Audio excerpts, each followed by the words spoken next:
on, everyone? We are here tonight to talk about the series finale, episode 5 of The Idol, titled Jocelyn Forever. As you all can see on the screen, I'm not alone. I got my crew with me. I got my family. Wrapping this up, Chris and I, we get this moment where I have said it numerous times, back to just even more recently with a fantastic show by the name of House of the Dragon. I do not like time jumps and I do not like off-screen development. And we get both of these things in this last 10 minutes of the show. We fast forward to, I believe it was 6 weeks later. Thinking of at least the look of the character, it reminds me very much of a Marilyn Monroe type of look that she has. And if you all are familiar with Marilyn, I thought they were going Marilyn with Monroe, I thought they were trying to do that callback to like Fatal Attraction because they watched that in episode 1. That's exactly ladies and gentlemen, what it is. This is why 9 and my man Chris is on the show, because they bring the fire. Thank you, 9. That is Chris, because I was going to say it reminded me kind of like Marilyn Monroe, like how if you're familiar with her story, she lost a lot of her agency and men completely controlled her life. But yes, to your point, it's been a while since I've seen Fatal Attraction, but there is a moment where the character essentially is manipulating the Michael Douglas character the whole time. Yes.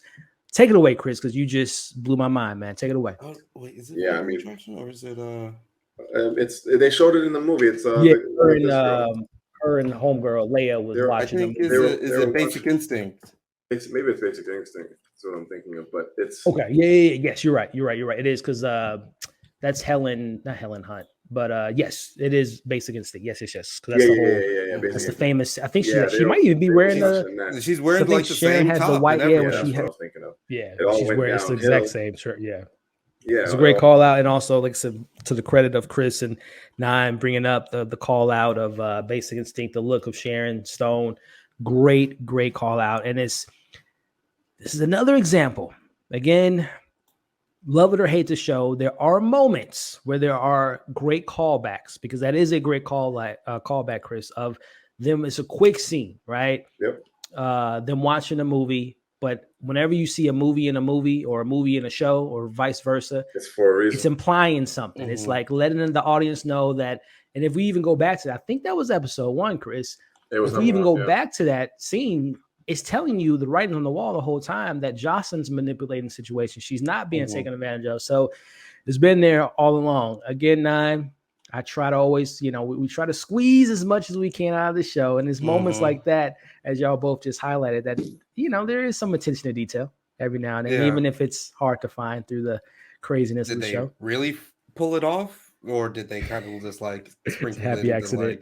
It's the Starbucks cup on Game of Thrones. They just, it's just there. I remember the Sharon Stone character, which is a very manipulative individual, and she kind of played, I won't say damsel in distress, but she played very like you can get over on her, and that she was kind of 10 steps behind, but she was really the one kind of controlling things from behind the scene. I don't want to spoil the movie, but.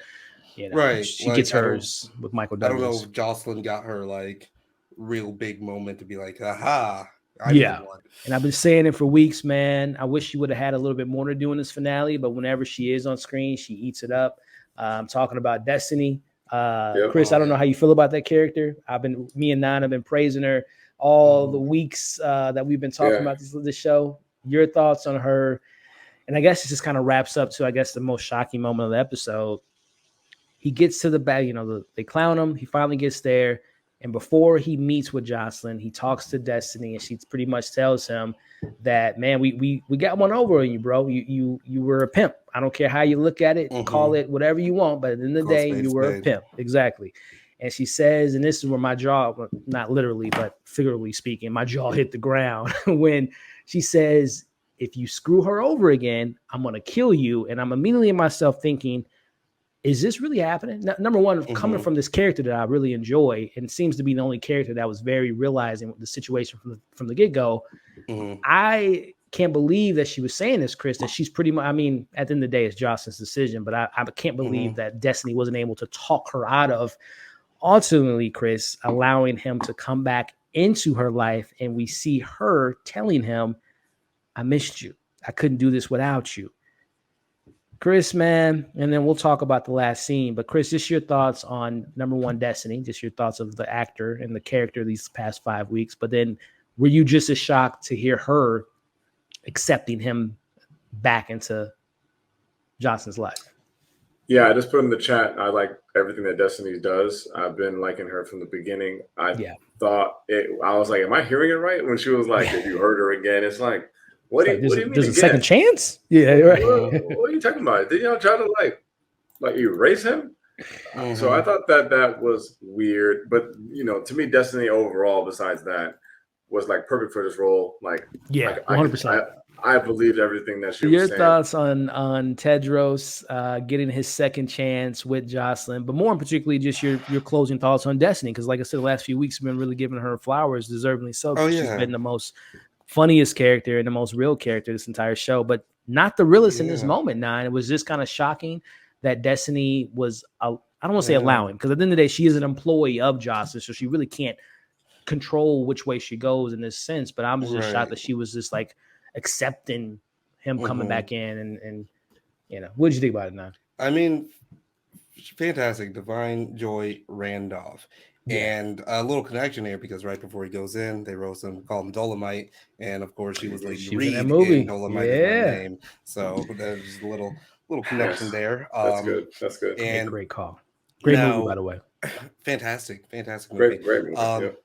But I mean, it feels like she knew what was up. Like, she's kind of like, when she was saying like we've all had to do things to survive, that's where I was just like, okay, I think she recognizes that. I think what maybe what they're trying to get across is that like we're all kind of pimping here as well. You know what I mean? We all have kind of like, ran your game in some type of fashion or whatever. Sure. Now, if you overstep this, then it's your ass. But at the same time, I do respect that what you've brought together and like what you brought to us. And I was like, this is like so mobby, you know what I mean? You're just the assistant to the pimp now. Yeah. And it's just kind of, I don't know, that screenshot that you had of him is just also pretty funny. I just like seeing the Weeknd cry. The messaging for this is just so like weird. It's like, oh, was I a good pimp? But I guess my question for you, Chris, is just kind of like, what is this earned? Is this an earned scene for Destiny to have this moment with him? This was earned for him to kind of have this moment of clarity and being like, yeah, I messed up. Nothing changed. Giving me a second chance. Exactly. That's what I guess I'm referring. The answer is what's no, the lesson? It's not earned, because nothing happened. He didn't come back and say, I was tripping, I was bugging, I caught him. I saw potential in her, I got carried away. Like, it was none of that, which would have been an easy reason for her to be like, all right, nigga, I got my eyes on you. But there was none of that. It speaks with the problematic nature of the whole show, because is it like an ode to toxic relationships, or is it like, I don't know, are we trying to say that everyone is toxic in this situation and it's all grimy and nasty? Because I don't think they are landing on that either. But when you're saying like, Chris, like nothing changed. It all worked out for him at the end. Right. I mean, again, I guess I'm just trying to just find some type of, and I'm not a Hollywood exec or executive producer in any matter, but I guess the message would be not yet. Yeah. Shout out to Chris. Sometimes shitty people win, I guess. Is that what we're getting at? It's just like sometimes, at the end of the day, Hollywood is a corrupt business. Hollywood and music industry is a corrupt business. Sometimes shitty people end up on top because like Chris and Nine both said, what are the ramifications? He lost the club. That was essentially, I mean, we were only at the club once. We don't know if he was struggling with the club, if it was a big success, whatever. He lost his club. The IRS is now on him. He has his name out there in the public. Hey, that's just the business sometimes, that if you screw over people enough, you might end up on top. Maybe that is the message. Maybe it's just like you just can't win. It's just like the good. There is no room for the good guys. There's no good guy in the show at the end of the day. Besides Leia. Onto messaging or what the point of this all was supposed to be. Why is this show like able to justify its existence. I think, this is going to be kind of like a benchmark for a long time for like this, Hollywood peculiarity of what HBO released. You know what I mean? Yeah. People are going to be looking at this like, remember The Idol? I honestly, I think the shelf life of this won't be a lasting effect after a couple weeks or so. Your final thoughts, gentlemen, on this scene. Again, she accepts him.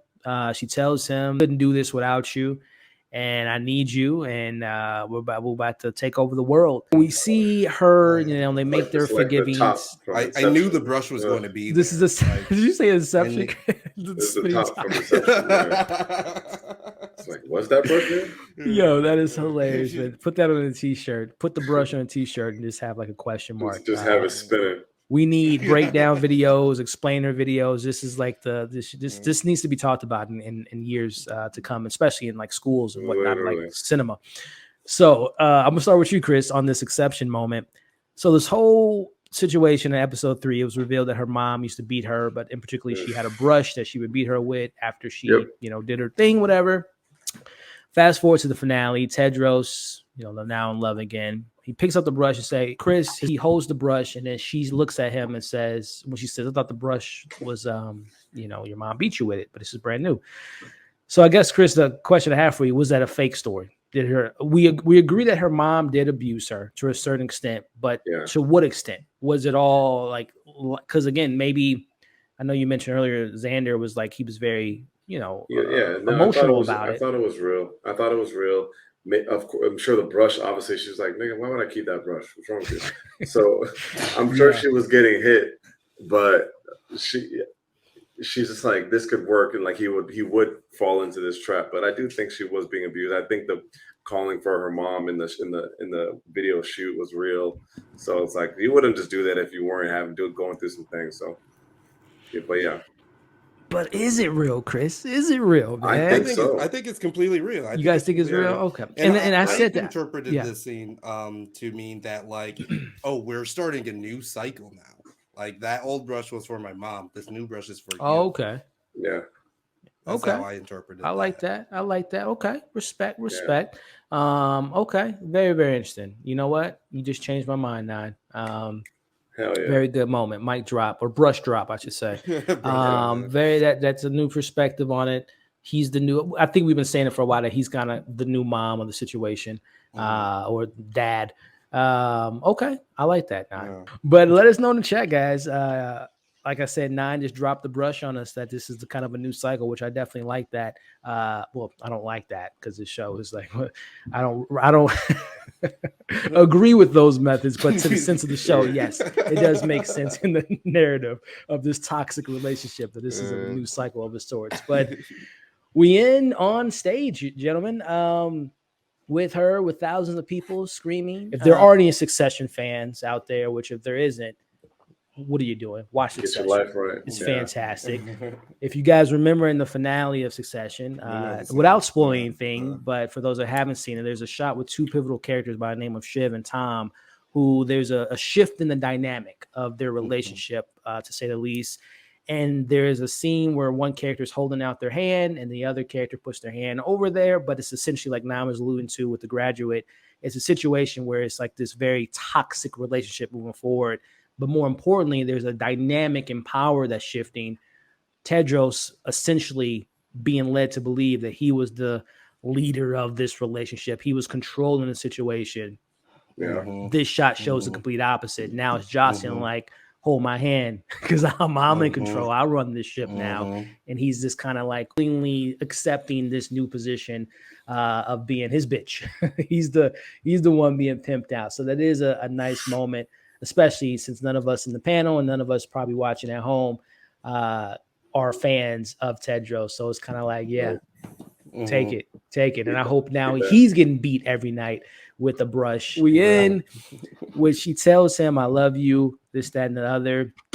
9, Chris, the crew and the crowd's like, what the F just happened? Our girl is going back to this dude. She introduces this guy, Tedros, to the audience as her family, the love of her life. He tells Tedros, go ahead, come on, all right, go over here and watch me work. Chris, take it away, man. How do you feel about these last moments of Jocelyn revealing to the world that her love and her life is Tedros? And go ahead and be the housewife. Go sit over there while mommy goes to work. Brings home the bacon.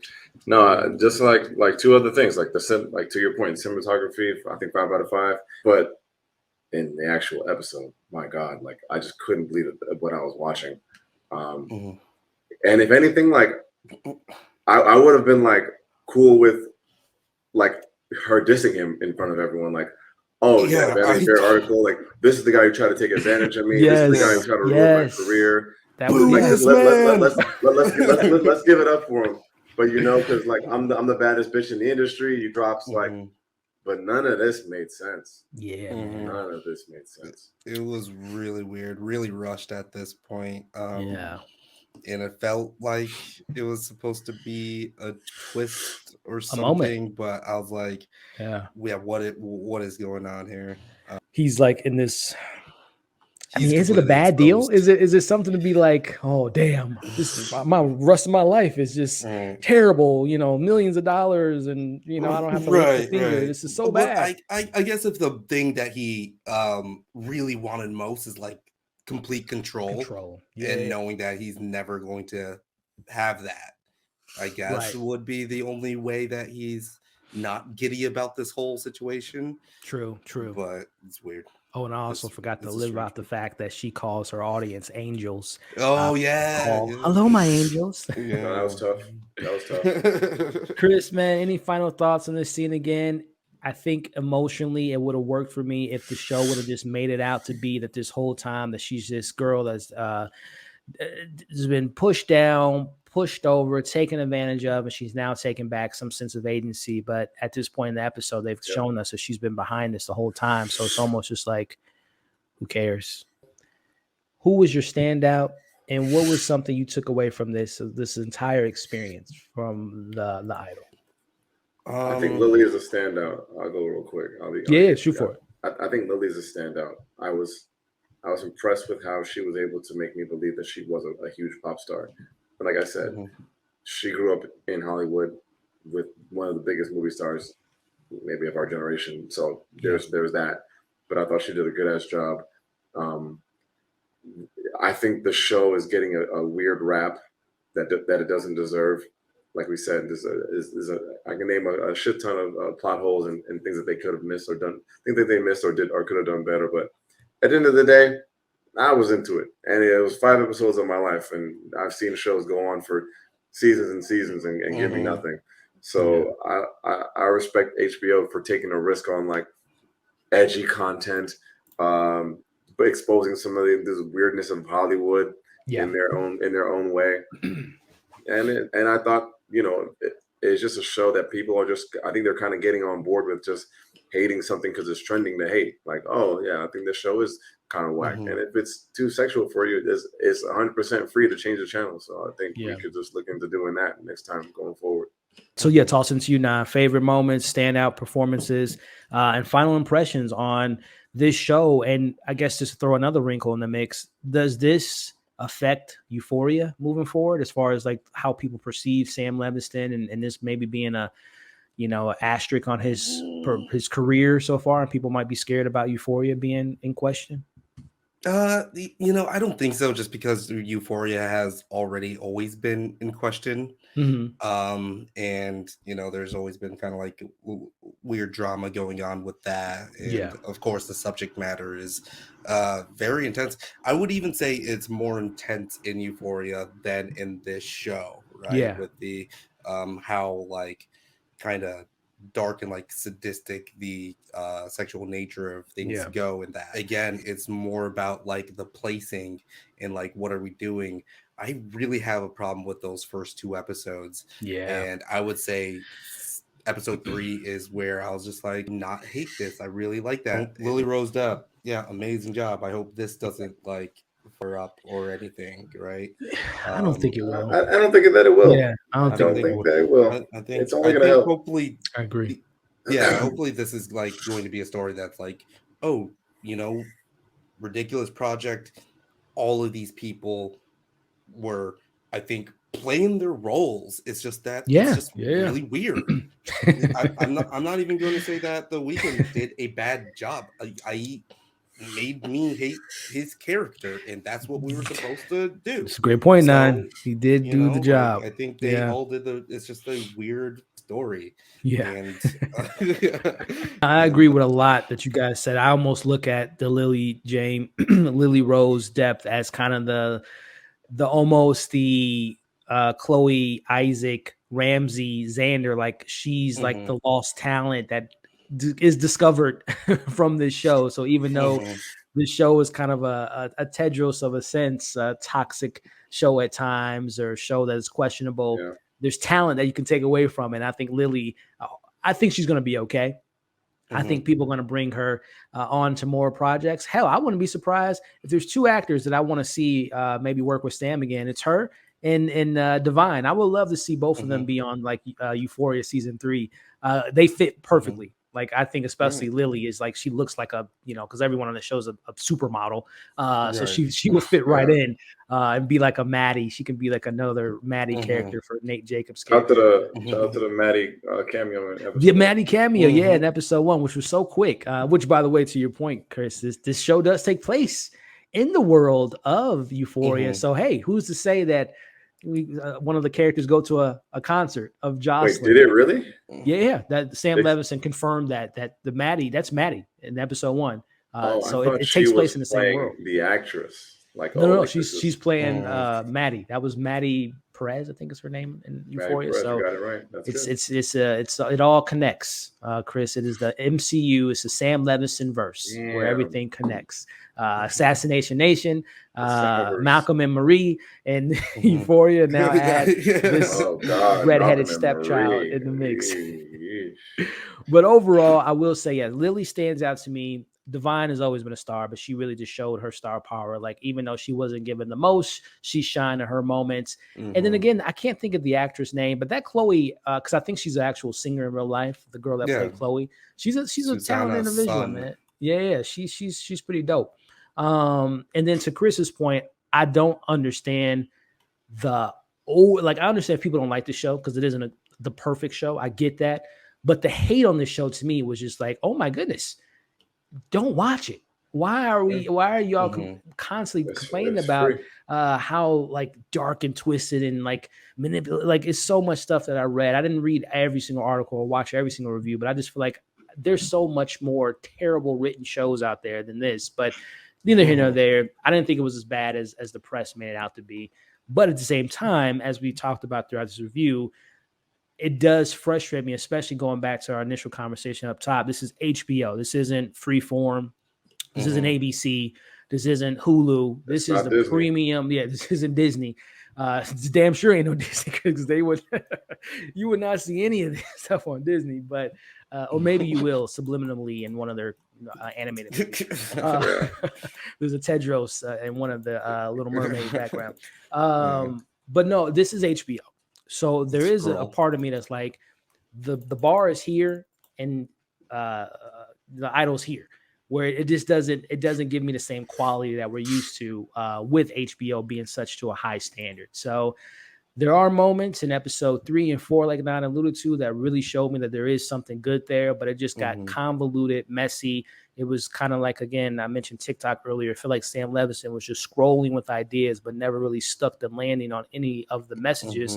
Because as we talked about with his ending, how are we supposed to feel as an audience with Jocelyn taking him back in after weeks of being like, oh man, I feel so bad for her losing her mom. Oh man, I want this, At the end of the day, she put this pain and torture and this toxic dude back in her life. So it's just, I don't know, man. It's just, is it supposed to be empowering? And I know that we're just like, all just just dudes here or whatever. So talking about it, but like, I'm not seeing like people feeling any sort of way.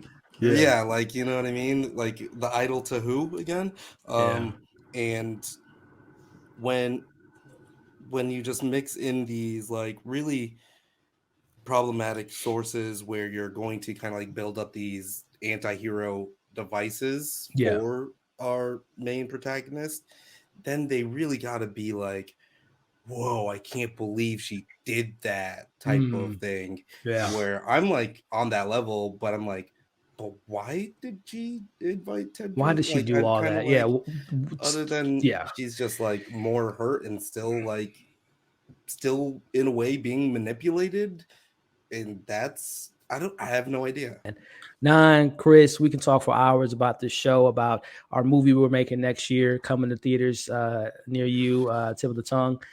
Shout out to that crazy idea. This has been awesome. This has been fun. Like 9 said, the show might didn't necessarily stick the landing, but the conversation was just fun every single week, especially everyone in the comment section. Let the people know where they can find you. And what's next, man? I know you cover so much great content on your channel, man. What's the next bit of movie reviews, next TV show that we can look out for Taste Take?